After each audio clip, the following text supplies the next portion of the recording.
Look out, Barbie, you dumb broad. Christopher Nolan's here to bring out a man's film to the big screen. That was a bit aggressive. I saw Barbie as well. I'm just trying to keep engagement up.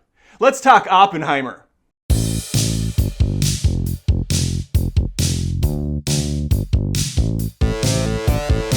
Cillian Murphy, Emily Blunt, Matt Damon, and a whole bunch of other great actors are coming and going throughout this thing. Robert Downey Jr.'s in the mix. And man, is it refreshing seeing him in something non-MCU related once more. The guy can act. The guy can really act. And you better damn well appreciate dudes acting on screen because this movie is 3 hours of it. The movie's called Oppenheimer, and this may come as a shock to none of you, but the film is actually about Robert J. Oppenheimer, the founder, the father of the atomic bomb. And this film, and yes, this is a film, not a movie. Better movies are called films. Smarter movies, important movies are called films.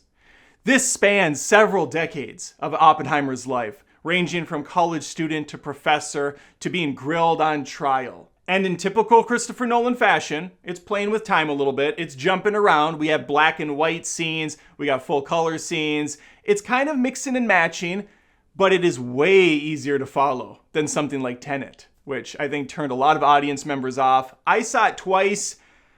I don't know if I even like it still, but it's intriguing nevertheless. This is a much more accessible film if you have the time. Because as I stated, it is a 3-hour tour.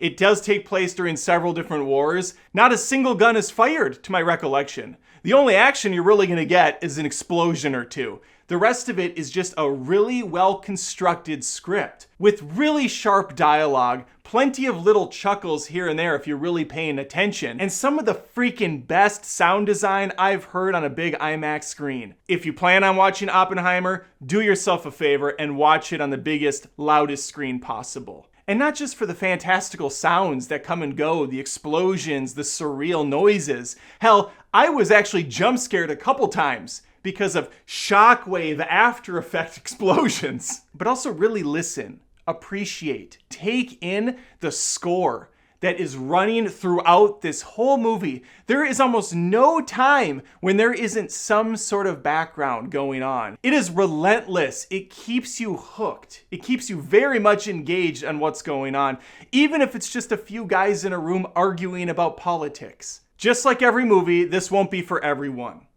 Here's what you should expect going in with no spoilers. Half of this movie is about the atomic bomb creation.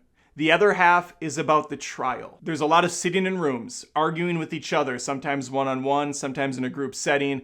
I'm always hooked though. The performances are striking. Like I said, the dialogue is very sharp here. Easily some of the best writing Nolan has done. And you smell that, Cillian? Yeah, that's an Oscar nom headed your way. Absolutely. Without a doubt. He does a phenomenal job. I really have no qualms with this flick, and I am a stickler for runtime. I'm throwing a fit, kicking my chair, stomping my feet. I want it to be over. Not this time. Not this movie. I'm sure other people felt it. At times, sure, I might have thought, okay, how much do we have left? But I didn't want it to end all the same because a good movie, a really good film, will keep you wanting more. If you're looking to bring the whole fam to Oppenheimer, I wouldn't. This is a movie for adults.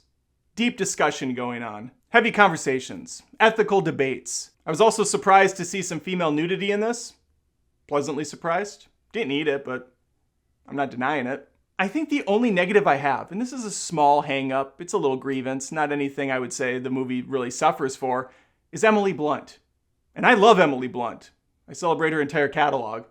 She felt out of place here, doing the accent or attempting to. She sounded weird. She looked a little off in scenes. I don't know why. Something was going on with the makeup or the lighting or something.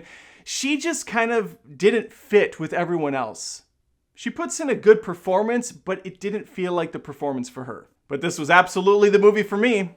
And Christopher Nolan once again proves what a director does. He directs the living hell out of another epic film. A movie that by a less competent director would be pretty ho-hum. pretty paint-by-numbers docu-style. Nolan takes these stories and runs with them, and he never stops running. The scale is monumental. The actors in these movies know they're in a Christopher Nolan movie, and they have to always step up their game. And I can't praise the music enough. I love how he uses music to tell the tale. Just so seamlessly transitioned throughout the entire flick. Okay, I could praise this all day, but I think I've said enough. Go out and see Oppenheimer. If you're on the fence, if you think, ooh, 3 hours, that's a tough one to sit through, it might be for you. But for me, someone that really harps on length of a film, I was all in. Now, it's not, I am also a big fan of replayability in movies. That's like a thing that I keep in the back of my mind when I'm watching. How many more times can I sit through this? Oppenheimer's not one I really plan to watch more than maybe one more time. So it doesn't have the replayability for me, but the first experience was such an enriching one that I can't help but say, get out and see this right away. It's definitely worth your time. All right, those are my thoughts on Oppenheimer. Let me know. Have you seen it already? Put your comments below. Please like the video if you had a good time and subscribe if you haven't. I post tons of movie content each and every week. Would love to have you stick around. Take care.